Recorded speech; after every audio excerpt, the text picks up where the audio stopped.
Hello guys, welcome back to our channel Fantasy World. இன்னைக்கு என்ன வீடியோல என்ன பார்க்க போறோம் அப்படினா Salaryman's Club-ஓட எபிசோட் 5 கான எக்ஸ்பிளனேஷன் தான். ஆல்ரெடி போன எபிசோட் எண்டிங்ல தான் மீக்கெட் வந்துட்டு ஆசுமாவை பார்த்தனால ஒழுங்காவே லேண்ட் கிட்ட இருக்க மாட்டான். இத வெளிய இருந்து பார்க்கறப்ப டாக்கிடாவும் டோயா கிட்ட கேக்குறேன், இன்னைக்கு மீக்கெட்டுக்கு என்னதான் ஆச்சு, எதுக்கு இப்படி லேண்ட் கிட்ட இருக்கான் அப்படினு சொல்லிட்டு. அப்பதான் டோயாவுமே சொல்றான், அதுக்கெல்லாம் காரணம் ஆப்போசிட்ல விளையாடுற அந்த ஆசுமா அப்படின்ற பிளேயர் தான். அவன் தான் இதுக்கு முன்னாடி மீக்கெட்டோட டீம்மேட்டா இருந்தவன். மீக்கெட் இப்ப பின்னாடி ஜம்ப் பண்ணாம இருக்கறதுக்கான ரீசனுமே அவன் தான் அப்படினு சொல்லிட்டு சொல்றான். ஃபர்ஸ்ட் செட் ரொம்பவே சிம்பிளா டொமாரி டிரான்ஸ்போர்ட் வின் பண்ணிட்டு போறாங்க. மியூசியம் அப்ப மீக்கெட் பக்கத்துல வந்து நீ ஓகே வாடா அப்படினு சொல்லிட்டு கேக்குறான். நான் நல்லா தான் இருக்கேன் அப்படினு சொல்லிட்டு மீக்கெட் சொல்லிடுறான். அப்ப கோச்சுமே மீக்கெட் கிட்ட வந்து உன்னோட பழைய டீம்மேட்டுக்கு அகைன்ஸ்ட் விளையாடுறது உனக்கு ரொம்ப டஃபா இருக்குதா, இது வந்துட்டு ரொம்பவே போட்டி நிறைஞ்ச ஒரு உலகம், வின்னர்ஸால மட்டும் தான் அட்வான்ஸ் பண்ணி முன்னாடி லெவலுக்கு போக முடியும். சோ இந்த மாதிரி இருந்த அப்படின்னா எதுவும் பண்ண முடியாதுன்னு சொல்லிட்டு அவர் சொல்ல, நாங்க கண்டிப்பா அடுத்த கேம்ல வின் பண்றோம் அப்படின்னு சொல்லிட்டு மீக்கெட் உள்ள போறான். இப்போ இவங்க ரெண்டு பேருக்கு ஒரு ஃபிளாஷ்பேக் ஸ்டார்ட் ஆகுது. இவங்க ரெண்டு பேரும் மிடில் ஸ்கூல் படிச்சுட்டு இருக்கப்ப இவங்க ரெண்டு பேரும் நிறைய கேம் வின் பண்ணிருப்பாங்க இல்லையா, அதனால நியூஸ் பேப்பர் எல்லாம் வந்திருப்பாங்க இவங்க ரெண்டு பேரும். அதை வந்து மத்த பசங்க எல்லாரும் ஆச்சரியமா பாத்துக்கிட்டு இருப்பாங்க. இதுல என்னடா ஆச்சரியம் இருக்குது, வாடா நம்ம ரெண்டு பேரும் பிராக்டிஸ் பண்ண போவோம் அப்படின்னு சொல்லிட்டு மீக்கெட் ஆஸ்மாவை பிராக்டிஸ் பண்ண கூட்டு போறான். மீக்கெட் வந்துட்டு ஒரு ஹை ஸ்கூல் போறேன்னு சொல்லிருப்பாங்க, அங்கேயே தான் ஆஸ்மாவும் போறேன்னு இருப்பான். அந்த ஹை ஸ்கூல் பேர் வந்து டோபா ஹை ஸ்கூல். ஆனா உனக்கு வந்து அங்க இருந்து எந்த ரெக்கமெண்டேஷனும் வரல, மீக்கெட்டுக்கு மட்டும் தான் ரெக்கமெண்டேஷன் வந்திருக்கு அப்படின்னு சொல்லிட்டு அவங்க கோச் சொல்றாரு.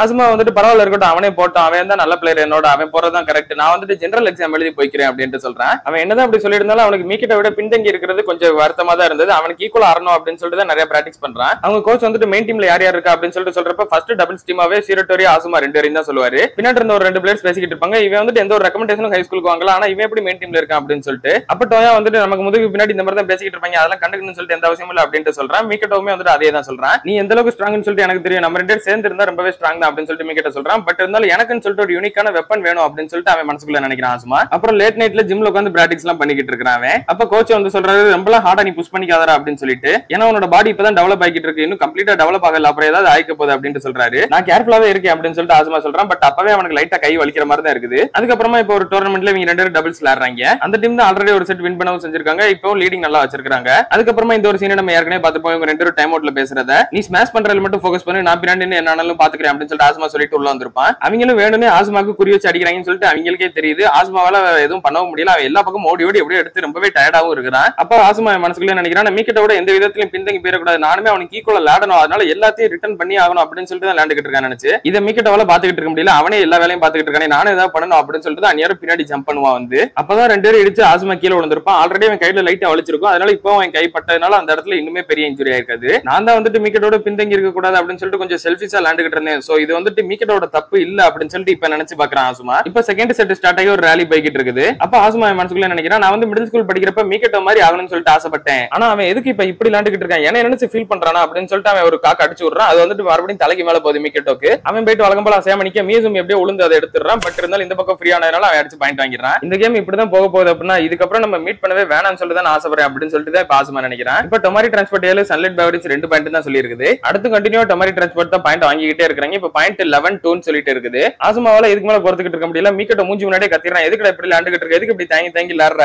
இப்படி விளையாண்டு வின் பண்ணா நான் அந்த வின்னிங்கை சத்தியமா என்ஜாய் பண்ணவே மாட்டேன் அப்படின்னு சொல்லிட்டு சொல்றான். இன்டர்வியூல இவங்க வெளியே வந்தோடனே அவங்க டீம் கேப்டன் பரா நீ கூட கோவலம் படுவியா அப்படின்னு சொல்லிட்டு கேக்குறாரு. என்னை மன்னிச்சிருக்கேன், என்னோட பொறுமை இழந்துட்டேன் அப்படின்னு சொல்லிட்டு ஆசுமா சொல்றான். மீக்கெட்ட வந்துட்டு நேரம் பயங்கர சாக்கோட நின்னுகிட்டு இருக்கான். மியூசியம் அப்படியே பின்னாடி அவனை கூப்பிடுறான். கூப்பிட்டு நங்குன்னு வந்து அவன் தலையிலேயே ஒரு முட்டு முட்டிடுறான். எதுக்கு இப்படி முட்டினா வலிக்குதுரா பயங்கரமா அப்படின்னு சொல்லிட்டு மீக்கெட்ட கத்திக்கிட்டு இருக்கான். சாரிடா மெதுவா முட்டை வந்து ஆனா இழுத்து முட்டிட்டேன் அப்படின்னு சொல்லிட்டு ஒன்னு சொல்றான். சரி எதுக்கு நம்ம முட்டுன அப்படின்னு சொல்லிட்டு மீக்கெட்ட கேக்குறான். நீ வந்துட்டு செத்து போன மாதிரி நின்னுகிட்டு இருக்கா, அதான் உனக்கு உயிர் கொடுத்தேன் அப்படின்னு சொல்லிட்டு மியூசியம் சொல்றான். இங்க பாரு என்கிட்ட ஒரு நல்ல ஐடியா இருக்கு, அதை எக்ஸிக்யூட் பண்ணுவோம் அப்படின்னு சொல்லிட்டு மியூசியம் சொல்லிட்டு உள்ள போறாங்க. இந்த வாட்டி ரேலி போய்கிட்டு இருக்கப்ப காக்கு இவங்களை நோக்கி வரப்ப ஒருத்தன் வந்துட்டு ஏன்ட்ட விடு அப்படின்னு சொல்லிட்டு சொல்றான், இன்னொருத்தன் வந்து நீயே பாத்துக்கோ அப்படின்னு சொல்லிட்டு சொல்றான். சோ கம்யூனிகேஷன் கரெக்டா பண்றதுனால இவங்க நல்லா விளையாடுறாங்க. இவங்க இதே மாதிரி கண்டினியூவா காக்கு இவங்க கிட்ட வரப்பெல்லாம் கரெக்டா கம்யூனிகேட் பண்ணி யார் பண்ணணுமோ ஷார்ட்டா அதை மேக் பண்றாங்க கரெக்டா. ஆனா அவங்க கேப்டன் விடுறதா இல்ல, ஒரு ஸ்மாஷ் பயங்கரமா பண்ணிட்டு இந்த மொமெண்டம் அவ்வளவு சீக்கிரம் விட்டு கொடுத்துட மாட்டேன் சொல்லுங்களா அப்படின்னு சொல்லிட்டு சொல்றாரு. இப்போ பாயிண்ட் வந்து டொமாரி டிரான்ஸ்போர்ட் 15 சன்லைட் பெவரேஜ் 7 சொல்லிட்டு இருக்குது. அப்ப மியூசியம் வந்துட்டு செம்ம டயர்டா இருக்குது இவங்க கூட விளையாடுறது. இந்த மாதிரி நம்ம கண்டினியூவா கத்திக்கிட்டு இருக்கப்ப நம்ம மைண்ட் சீக்கிரம் டயர்ட் ஆகிற மாதிரி இருக்கு. இப்போதைக்கு நம்ம வின் பண்ணணும் அப்படின்னா உன்னோட கண்ணு தான் நமக்கு வந்தாகணும், உன்னோட கண்ணை நீ கரெக்டா யூஸ் பண்ணி ஆகணும், நான் உன்னை நம்புறேன் மீக்கெட்டோ அப்படின்னு சொல்லிட்டு மியூசியம் சொல்றான். அப்ப ஆசுமா வந்துட்டு ஒரு கையை வச்சு அவனோட முடியை தொடுறான். அப்பதான் இவங்க ரெண்டு பேருக்கு மறுபடியும் ஒரு பிளாஷ்பேக் வருது. இவங்க ரெண்டு பேரும் ஒரு நாள் ஐஸ்கிரீம் சாப்பிட்டுக்கிட்டு இருக்கப்ப அந்த ஐஸ்கிரீம் சாப்பிட்டு முடிச்சோன்னே அதுல வின்னர் அப்படின்னு சொல்லிட்டு எழுதிருக்கும் ஆசுமாக்கு. இது எல்லா ஐஸ்கிரீம்ல எழுதிருக்காது, ரொம்பவே கிடைக்கிற ரேர் தான், அதனால அதை பார்த்தோன்னே ரொம்பவே சந்தோஷப்பட்டுக்கிட்டு இருக்கான். அப்ப ஆசுமா வந்துட்டு இந்த மாதிரி தான் அவனோட முடியல கையை வைப்பான். நீ ரொம்ப சந்தோஷமா இருக்க போய் அப்படின்னு சொல்லிட்டு மீக்கெட்ட கரெக்டா சொல்லிடுவான். ஏன் அப்படின்னா அவன் எப்பெல்லாம் சந்தோஷமா இருக்கணும் அப்பெல்லாம் இந்த மாதிரி முடியல கையை வைப்பான் போல. டேய் உன்னோட அப்சர்வேஷன் ஸ்கில் ஆப்போனன்ட் கிட்ட யூஸ் பண்ணணும்டா, டீம்மேட் கிட்ட எல்லாம் யூஸ் பண்ணக்கூடாது அப்படின்னு சொல்லிட்டு ஆசுமா சொல்றான். நான் என்னடா பண்றது, நீ ரீட் பண்றதுக்கு அவ்வளவு ஈஸியா இருக்கிற அப்படின்னு சொல்லிட்டு மீக்கெட்ட சொல்லி ரெண்டு பேரும் சிரிச்சுக்கிட்டு இருக்காங்க. இப்போ அடுத்த ரேலி ஸ்டார்ட் ஆகுது. இந்த வாட்டி மீக்கெட்டுக்கும் அவனோட கண்ணு பழைய மாதிரி ஒர்க் ஆகுது. அவனால கரெக்டா ஃபியூச்சரை ப்ரெடிக்ட் பண்ண முடியுது. சோ அக்யூரேட்டா ப்ரெடிக்ட் பண்ணி சூப்பராவே ஒரு ஸ்மாஷ் பண்றான். ஆசுமா இதை பார்த்துட்டு மறுபடியும் அவன் முடியல கை வைக்கிறான். இப்பதான் அவன் சந்தோஷமாவே விளையாடுறான். மீக்கெட்ட வந்துட்டு சரிதான், இப்பதான் எனக்கு அந்த ஃபீலிங்கே ரிட்டர்ன் ஆகுது, இந்த ஒரு நல்ல ஃபீலிங்கே இல்லாம தான் இத்தனை நாளா நான் பேட்மிண்டன் விளையாண்டுக்கிட்டு இருந்தேன் அப்படின்னு சொல்லிட்டு அவனும் இப்ப சந்தோஷமா விளையாடுறான். இதே மாதிரி இவங்க மாறி மாறி பாயிண்ட் வாங்கிட்டே இருக்காங்க. ரேலி ரொம்ப இன்ட்ரெஸ்டிங்கா போய்கிட்டு இருக்குது. ஆசுமா மீக்கிட்டோ ரெண்டு இருந்தா பயங்கரமா மாறி மாறி ஸ்மாஷ் பண்ணிக்கிட்டு இருக்காங்க. மீக்கிட்டோ பயங்கரமா வித்தையெல்லாம் காட்டுறான். அவனுக்கு பின்னாடி போற காக்க கூட அப்படியே கைக்கு பின்னாடி விட்டாலாம் உள்ள தள்ளி விடுறான். சோ இதுதான் லாஸ்ட் ரேலியா இருந்திருக்குது. லாஸ்ட் ரேலியில எப்படியே மீக்கிட்டோ உள்ள தள்ளி பாயிண்ட் வாங்கினால இப்ப செகண்ட் செட்டை வின் பண்றாங்க சன்லைட் பெவரேஜ். தேர்ட் செட்ல இந்த ரெண்டு டீம் ஈக்குவலாவே தான் விளையாண்டுட்டு இருக்காங்க. கடைசியா மியாசுமி ஒரு ஸ்மாஷ் பண்றான். இப்ப பாயிண்ட் வந்துட்டு டெமாரி டிரான்ஸ்ஃபர் 16 சன்லைட் பெவரேஜ் 17 சொல்லிட்டு ஒரு பாயிண்ட் லீடிங் வந்துட்டாங்க.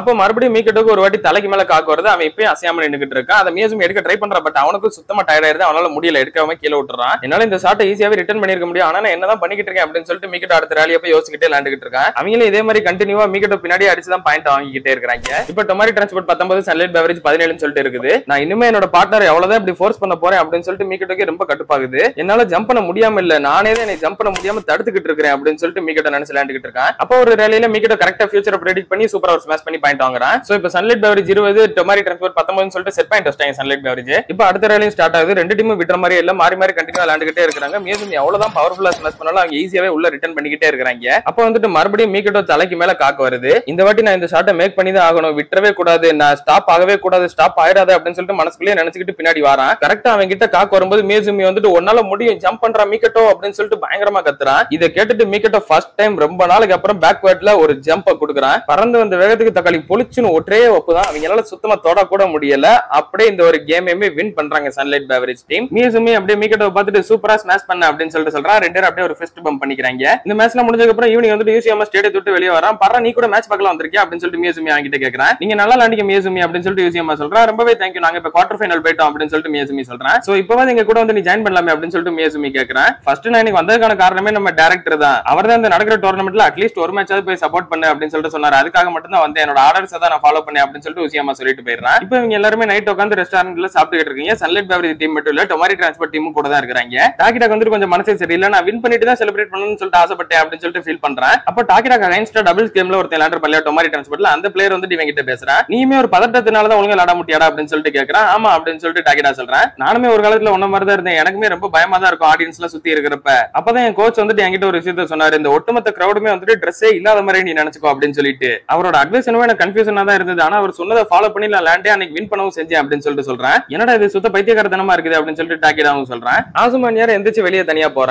அப்ப மியாசுமி மீக்கிட்ட கிட்ட வந்துட்டு நீங்க ரெண்டு பேரும் இன்னைக்கு பேசவே இல்லையே, பேசாம ஆசுமா கிட்ட போய் பேச இன்னைக்கு தான் சான்ஸ் இருக்குல்ல அப்படின்னு சொல்லிட்டு சொல்றேன். உன் வேலையை மட்டும் நீ பாடுறா அப்படின்னு சொல்லிட்டு மீக்கிட்ட சொல்றேன். அது சரி, நீ எதுக்கு நீ குடிக்கல அப்படின்னு சொல்லிட்டு கேக்குறான். ஏன்னா குடிச்சதுக்கு அப்புறம் என்னென்ன நடக்கும்னு சொல்லிட்டு எனக்கு நல்லாவே தெரியும், அதனால எனக்கு வேணவே வேணாப்பா சாமி அப்படின்னு சொல்லிட்டு மீக்கிட்ட சொல்லிடுறேன். சரி விடு, உனக்கு கொடுத்து வச்சது அவ்வளவுதான், இன்னைக்கு வேற ஒரு சூப்பரான ஃபிளேவர் இருக்குது அப்படின்னு சொல்லிட்டு ஒரு ரெட் ஃபிளேவர் ஏதோ ஒன்னு சொல்றான். அதை பார்த்துட்டு எனக்கு ரொம்பவே டெம்ட் ஆயிடுது. ஆசுமா வெளியே வந்து உட்காந்துருக்கப்ப அவங்க கேப்டன் கூட வந்து உட்காரான். யார் ஆசுமா பேசுறான். இன்னைக்கான மேட்ச்க்கு அப்புறம் எனக்கு ஒரு விஷயம் கிளியர் ஆயிடுச்சு. இந்த நாள் வரை நான் யோசிச்சுட்டு இருந்த ஒரே ஒரு விஷயம் வந்துட்டு என்னோட பார்ட்னரை விட நான் பின்தங்கி இருக்க கூடாதுன்னு சொல்லிட்டு தான், அவன் கூடவே கீப் அப் பண்ணணும்னு சொல்லிட்டு தான் நினைச்சிட்டு இருந்தேன். பட் அது வந்துட்டு என்ன ஸ்ட்ராங் ஆக போறது கிடையாது. சோ நம்ம டொமாரி டீமே இப்ப நம்ம பெஸ்டா ஆரம்பிப்போம், புதுசா நம்ம ஃப்ரெஷ்ஷா எல்லாம் விளையாட ஆரம்பிப்போம் அப்படின்னு சொல்லிட்டு சொல்றேன். ஆமா, நம்ம சேர்ந்து ஸ்ட்ராங் ஆகி ஒரு பெஸ்டான டபுள்ஸ் டீமா இருக்கும், உங்க கூட விளையாடுறதுக்கு நான் ரொம்பவே ஆர்வமா இருக்கேன் பார்ட்னர் அப்படின்னு சொல்லிட்டு அவங்க கேப்டன் சொல்றேன். அப்ப ஆசுமா அப்படியே உள்ள வர போறான். உள்ள வரதுக்கு முன்னாடி நான் மீக்கிட்ட கிட்ட நீ கண்டிப்பா பேசி ஆகணும், நிறைய ஆப்பர்ச்சுனிட்டி கிடைச்சிருச்சு, ஆனா அவங்க கூட பேசாமே விட்டுட்டேன், இப்ப போய் கண்டிப்பா பேசி ஆகணும் அப்படின்னு சொல்லிட்டு அவன் கதவை திறந்து மீக்கிட்டோ அப்படின்னு சொல்றான். கதவு வாசலே மீக்கிட்ட நின்னுகிட்டு இருக்கான். ஆனா அவன் நார்மலா நிக்கல, பயவுல குடிச்சிட்டான் போல நல்லாவே. அப்படியே மீக்கிட்ட இப்ப ஆசுமா கிட்ட பேச ஆரம்பிக்கிறான். ஆசுமா, நான் தனியா இருக்கிறப்ப நீ தான் வந்துட்டு ஃபர்ஸ்ட் டைம் என்னை பேட்மிண்டன் விளையாட வரையா அப்படின்னு சொல்லிட்டு எல்லாம் கேட்டு என்னை பேட்மிண்டன் டீம்ல ஜாயின் பண்ண. இதுக்கு முன்னாடி நான் எந்த ஃப்ரெண்ட்ஸோடயும் வெளியே அப்படிலாம் சுத்தினதும் கிடையாது, நீ தான் எனக்கு நிறைய பிளேஸ் சுத்தி காட்டவும் செஞ்ச. அதெல்லாம் எனக்கு ரொம்பவே சந்தோஷமா இருந்தது. ஸ்கூலே வந்துட்டு ஒன்னாலதான் எனக்கு அந்த ஃபன் ஈவென்ட்ஸ் நடக்கிறப்பலாம் ஏதோ சந்தோஷமாவே போச்சு. மீக்கிட்ட போதுண்டா, நீ பேசுற எனக்கே கொஞ்சம் கூச்சமா இருக்குது அப்படின்னு சொல்லிட்டு ஆசுமா சொல்றேன். அப்படியே ஆசுமா மீக்கிட்டோட மூஞ்ச பார்த்து மீக்கிட்டோ பயங்கரமா அழுதுகிட்டு இருக்கிறான். நான் வந்துட்டு ரொம்பவே பயந்து போயிட்டேன், நீ பேட்மிண்டன் விளையாடாம போயிருவியோன்னு சொல்லிட்டு. சோ அதனாலதான் நான் ஓடி போயிட்டேன், என்னை மன்னிச்சிரு அப்படின்னு சொல்லிட்டு அழுதுகிட்டு இருக்கான். பட் இருந்தாலும் ஃபைனலி இன்னைக்கு நம்ம விளையாண்டது எனக்கு அது ரொம்பவே ஃபன்னா இருந்தது. சோ இந்த சான்ஸுக்கு ரொம்பவே தேங்க்யூ அப்படின்னு சொல்லிட்டு பேசிட்டு பொத்துன்னு கீழே விழுந்துடுறான். மியாசுமி கரெக்டா அவனை பிடிச்சிட்டு இவன் எப்பயும் இப்படிதான் குடிச்சிட்டா இப்படிதான் கொஞ்சம் பேசுவான், ஆனா அவன் பேசின எல்லாம் உண்மைதான், என்னதான் இருந்தாலும் அவன் நாளைக்கு இதை மறந்துடுவான், பட் அவன் சொன்ன எல்லாமே உண்மைதான் அப்படின்னு சொல்லிட்டு சொல்றான். இதை கேட்டு ஆசுமாவும் ரொம்பவே சந்தோஷப்படுறான். அப்படியே கட் பண்ணி இதோட இந்த ஒரு எபிசோட முடிக்கிறாங்க. சோ இந்த கேம்ல சன்லைட் பெவரேஜ் வின் பண்ணதுனால இதுக்கப்புறம் யூனிசெஸ் கூட தான் விளையாட போறாங்க. அந்த கேம்ல வின் பண்ண போறாங்களா இல்லையான்றதை நம்ம அடுத்தடுத்த எபிசோட்ல பார்த்து தெரிஞ்சுக்கிடலாம். அதுல நீங்க தொடர்ந்து பார்க்கணும்னு நினைச்சீங்க அப்படின்னா மறக்காம நம்ம சேனலை சப்ஸ்கிரைப் பண்ணி சப்போர்ட் பண்ணுங்க. அப்படியே இந்த எபிசோட் பிடிச்சிருந்தா மறக்காம ஒரு லைக்கையும் போட்டு போயிருங்க. நான் உங்களுக்கு இன்னொரு நல்ல வீடியோல மீட் பண்றேன்.